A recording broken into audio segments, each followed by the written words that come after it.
Please please listen very carefully. एक बार फिर इसकी ऑस्मोलैलिटी 1100 से 700, 700 से 500 एंड 300 जो है, और आखिर में जैसे ही ये वाला जो मोड है हमारे नेफ्रॉन का, ये वाला जो मोड है इसमें एंटर करती है हमारी, that is in the distal convoluted tubule. तो यहाँ पे ऑस्मोलैलिटी फिल्ट्रेट की कितनी रह जाती है? 100 रह जाती है। यानी कि ये बन जाता है हमारा हाइपोटोनिक। इसमें से जितना साल्ट था, जितना फ्लूइड था, वो सारा अब्जॉर्ब हो चुका है। अब जो हाईली अनवांटेड फ्लूइड है, हाईली अनवांटेड वाटर है, वही बाहर जाएगा, वही जो है यूरिन के फॉर्म में एक्सक्रीट होगा। बाकी सारा जो है हमारा लूप ऑफ हेनली में 15% रीअब्जॉर्ब हो चुका है। सोडियम 10% जो है यहाँ पे रीअब्जॉर्ब हो चुका है। पीसीटी में कितना हुआ था? 65%। तो दोनों का कितना हुआ? That is 80%। Very good. हम क्या डिस्कस करना चाहते हैं?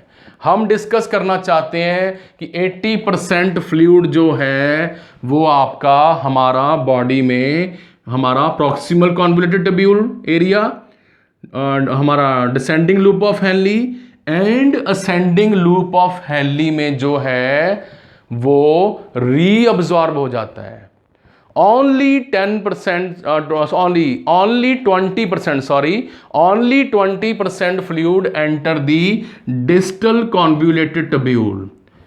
यहां तक 80% जो वाटर है, सोडियम है, इनको रीअब्जॉर्ब कर लिया जाता है। यानी कि लूप ऑफ हेनली क्या करती है? लूप ऑफ हेनली का हमारा डिसेंडिंग पार्ट, असेंडिंग पार्ट, ये वाला, ये क्या कर रहा है? ये हमारा पार्ट हमारे वाटर को, सोडियम को रीअब्जॉर्ब कर रहा है, और पानी को क्या कर रहा है? हाइपोटोनिक, पतला कर रहा है। उसमें से साल्ट निकाल लिया तो पतला हो गया। इसको बोलेंगे डाइल्यूटेड यूरिन। डाइल्यूटेड यूरिन कर दिया, पतला हो गया। अब यूरिन डाइल्यूट हो गया। होना भी चाहिए भाई। उसमें से सोडियम पोटाशियम क्लोराइड हमने बाहर ले लिया। सोडियम पोटाशियम क्लोराइड बाहर ले लिया। किसने ले लिया? किसने ले लिया बाहर? असेंडिंग लिम्ब ने, असेंडिंग लूप ऑफ हेनली ने सोडियम को यहां पे उठा के इधर थ्रो आउट किया, और यहां से हमारा जो वाटर है वो रीअब्जॉर्ब होके किस में आ गया? इंटरस्टिशियम में। इंटरस्टिशियम से, लिसन वेरी केयरफुली, इंटरस्टिशियम से अब ये जो फ्लूइड है, साल्ट है, ये किस में जाएगा? ब्लड में। ब्लड में होता हुआ ये हमारा अल्टीमेटली किस में चला जाता है? रीनल वेन में चला जाता है। आखिरकार एक बार फिर ये जो रीअब्जॉर्ब खींचा गया पानी है, सोडियम है, ये ब्लड का ही पार्ट बन जाता है, और बिल्कुल अनवांटेड, बिल्कुल अननेसेसरी एक्स्ट्रा फ्लूइड सोडियम यहाँ पे यूरिन में बाहर निकलता है। बट हमारा जो बेसिक क्वेश्चन है, वो अभी भी यहाँ पे प्रेजेंट है। अभी भी यहाँ पे प्रेजेंट है कि यहाँ पे हमारी असेंडिंग लूप ऑफ हेनली ने सोडियम को इधर कैसे फेंक दिया, कैसे थ्रो आउट कर दिया, जबकि इसके सेल्स के जंक्शन बहुत टाइट थे। ओके, तो अब हम इसके लिए चलते हैं हमारी, yes please, ascending loop of Henley में। यहां तक किसी को कोई भी डाउट है, क्वेरी है, तो वो कमेंट सेक्शन में जो है पूछ सकता है। ये लेक्चर आपको यूरिनरी सिस्टम के ड्रग्स को भी समझने में बहुत बहुत हेल्प करेगा। क्योंकि आपने एक कैटेगरी सुनी होगी, लूप डाययूरेटिक्स। लूप डाययूरेटिक्स का नाम सुना है ना सभी ने? लूप डाययूरेटिक्स चलो लूप डायरेटिक्स का नाम नहीं सुना तो इसका तो नाम सुना होगा लैसिक्स, लैसिक्स का नाम सुना होगा, फ्रूजेमाइड, लैसिक्स का नाम सुना होगा। ओके, तो अब हम देखते हैं कि असेंडिंग लूप ऑफ हेनली जो है इसके सेल्स कैसे वाटर इम्परमिएबल होते हुए भी, वाटर इम्परमिएबल होते हुए भी क्या कर रहे हैं हमारे, yes please, sodium and chloride को बाहर थ्रो आउट करते हैं।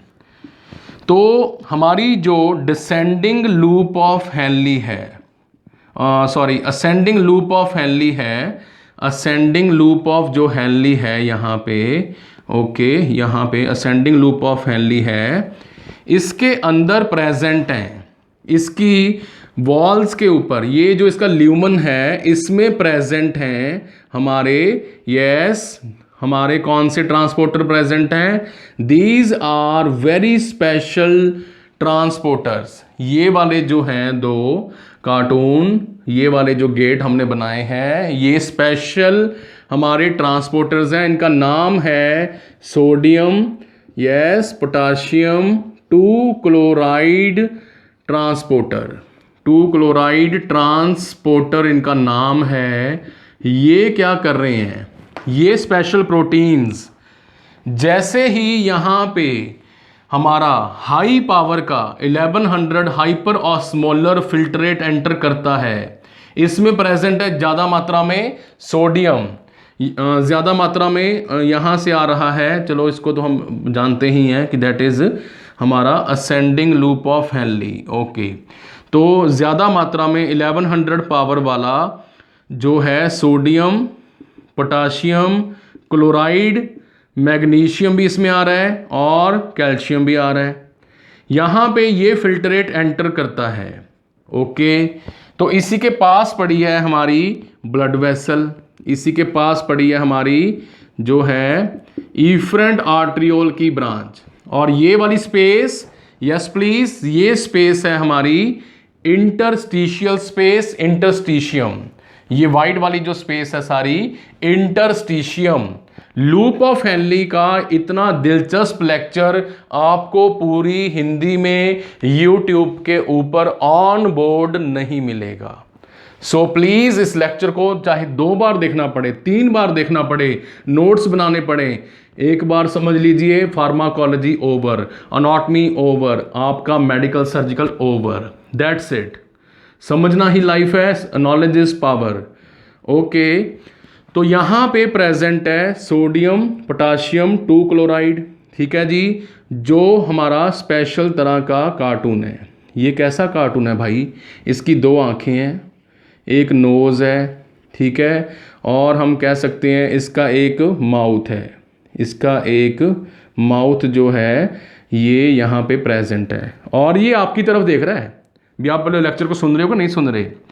तो आंखें जो हैं इसकी वो सोडियम को अंदर खींच लेती हैं, कहाँ पे भेज देती हैं, इंटरस्टिशियल स्पेस में।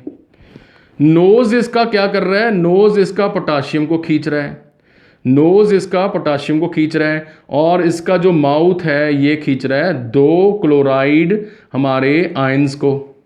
2 क्लोराइड अंदर जा रहे हैं, पोटाशियम अंदर जा रहा है, और अंदर जा रहा है सोडियम। यही वो पंप हैं, यही वो ट्रांसपोर्टर हैं जिनके कारण सोडियम पोटाशियम असेंडिंग लिम्ब से यहाँ पे ट्रांसफ़र हो गए, असेंडिंग लिम्ब से यहाँ पे ट्रांसफ़र हो गए। 1100 पावर वाला ऑस्मोलैरिटी वाला फिल्ट्रेट एंटर जरूर किया था, बट हमारा जो ये फ्लूइड है, फिल्टरेट है, ये डिस्टल कॉन्वोल्यूटेड ट्यूब्यूल DCT तक पहुंचते पहुंचते सिर्फ 100 पावर का रह जाता है, 100 पावर का रह जाता है, और ये जो इंटरस्टिशियल है ये भर जाता है सोडियम पोटाशियम क्लोराइड से, जिसके कारण यहाँ से जो हमारा ब्लड में वाटर है ये भी इधर डिफ्यूज़ कर जाता है, ये भी इधर डिफ्यूज़ जो है वो कर जाता है। तो हमने देखा about the ascending, about the descending, पहले तो डिसेंडिंग की बात करेंगे। Descending part of loop of Henle, highly permeable to water and non permeable to sodium chloride and potassium. But जैसे ही ये यू टर्न आता है तो असेंडिंग लिम्ब के cells highly impermeable to water but very permeable to sodium chloride and potassium. क्यों permeable है? क्योंकि यहां पे प्रेजेंट है sodium potassium 2 chloride transporter. Sodium chloride 2 transporter होने के कारण असेंडिंग लूप ऑफ हेनली से सोडियम इंटरस्टिशियम में आ जाता है, इंटरस्टिशियम में आ जाता है फिर वाटर। तो 80% जो रीअब्जॉर्प्शन है हमारी वो इन दो पार्ट्स में ही हो जाती है। इन दो पार्ट्स में ही वाटर एंड सोडियम की रीअब्जॉर्प्शन जो है वो हो जाती है। एक तरफ से पानी का बाहर आना और दूसरे तरफ से सोडियम का बाहर आना, इसको क्या बोलते हैं जी? Yes guys, counter current mechanism. This part is called counter current mechanism. Counter current mechanism इसको बोला जाता है। ओके, चलो ये भी बात समझ आ गई हमें। अब जो आपका ड्रग है लूप डायूरेटिक्स, लैसिक्स, लैसिक्स क्या करती है? लैसिक्स ना जाके इस कार्टून की आंखें बंद कर देती है, कहते हट तेरी की, और यहां पे इसका नाक बंद कर देती है, दत तेरे की, और इसका मुंह बंद कर देती है। ओहो, तो यहां पे अब सोडियम पोटाशियम एंड क्लोराइड जा सकेंगे कि नहीं जा सकेंगे? नहीं जा सकेंगे।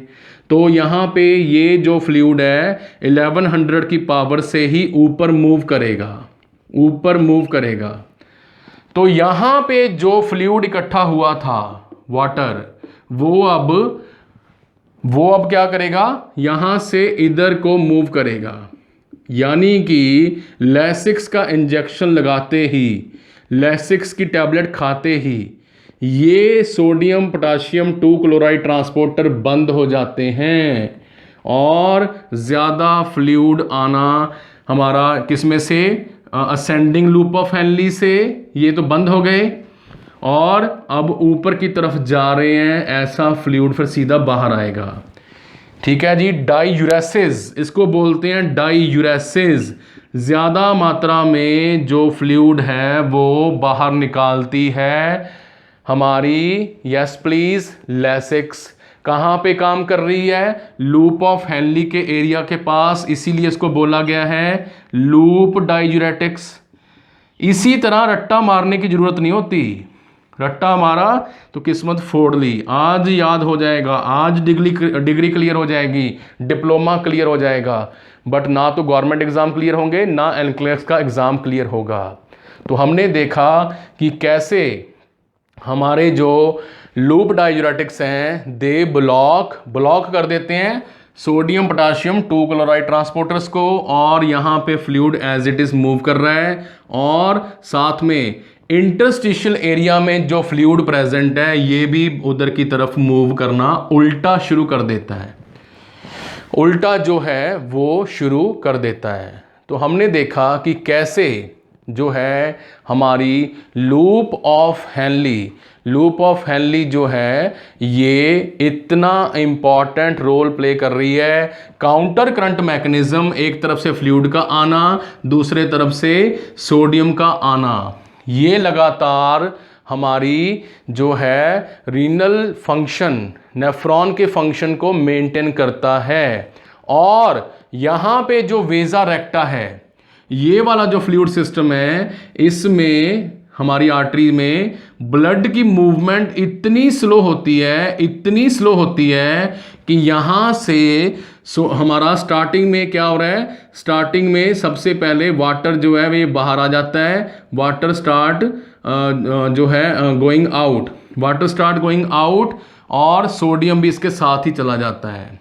तो ये structures descending loop of Henley and ascending loop of Henley मिलके क्या कर रहे हैं? ये मिलके हमारा जो है फ्लूइड एंड इलेक्ट्रोलाइट बैलेंस तो मेंटेन कर ही रहे हैं, साथ में 80% फ्लूइड को यहाँ पे रीअब्जॉर्ब कर रहे हैं। उसी तरह हमने देखा कि लैसिक्स जो है ये इन हमारे ट्रांसपोर्टर्स को ब्लॉक करते हुए डाईयूरेसिस करवा सकती है, एक्स्ट्रा यूरिन फॉर्मेशन करवा सकती है। यूरिन इनकॉन्टिनेंस में दी जाने वाली सबसे common medicine, congestive cardiac failure में दी जाने वाली लैसिक्स, इस तरह ब्लड में से फ्लूइड का लेवल कम करते हुए हार्ट के ऊपर, जो हार्ट पेशेंट है उसका हार्ट पंप नहीं कर पा रहा, उसके हार्ट के ऊपर लोड को कम कर देती है।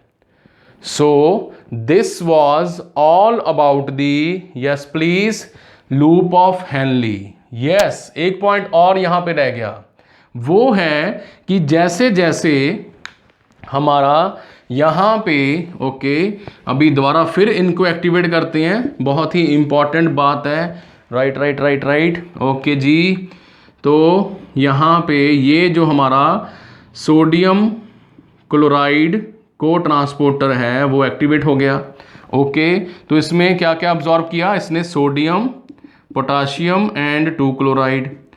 तो जो पोटाशियम है वो सेल्स के अंदर पहले से ही ज़्यादा है, पोटाशियम जो है वो सेल्स के अंदर पहले से ही ज़्यादा मात्रा में प्रेजेंट है। पोटाशियम तो सेल्स के अंदर पहले से ही है। Cells are bags of potassium, right. तो हमने देखा कि पोटाशियम ज़्यादा मात्रा में प्रेजेंट है।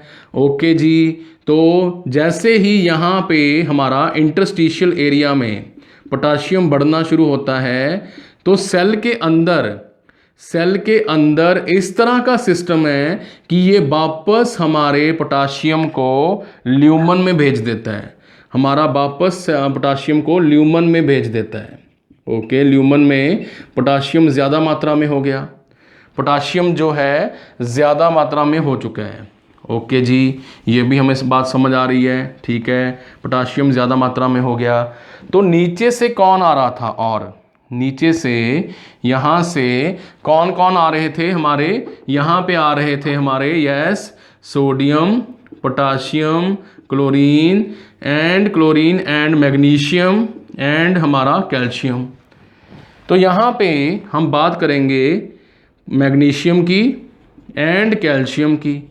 तो ये यहाँ पे आ रहे हैं ऐसे। चलो जी, हम भी आपके साथ घूमने चलते हैं, हम भी यहाँ से फिल्टर होके आए थे और यहाँ पे हम पहुँच चुके हैं। जैसे ही ये मैग्नीशियम और कैल्शियम का सामना, इनका सामना यहाँ पे पोटाशियम के साथ होता है, पोटाशियम भी पॉजिटिव चार्ज है, मैग्नीशियम भी पॉजिटिव चार्ज है, कैल्शियम भी पॉजिटिव चार्ज है। तो ये मैग्नीशियम, कैल्शियम, क्या जो पोटाशियम है, जो हमारा पोटाशियम है, ये क्या करता है? ये पोटाशियम की आपने के की किक याद रखनी है। ये मैग्नीशियम और कैल्शियम के ऊपर क्या करता है? किक मार देता है। चलो निकलो यहाँ से, जाओ यहाँ से, भागो यहाँ से, आपकी बॉडी को ज़रूरत है, आपने बाहर नहीं जाना, यूरिन में ऐसे नहीं बाहर निकल जाना आपने, ठीक है।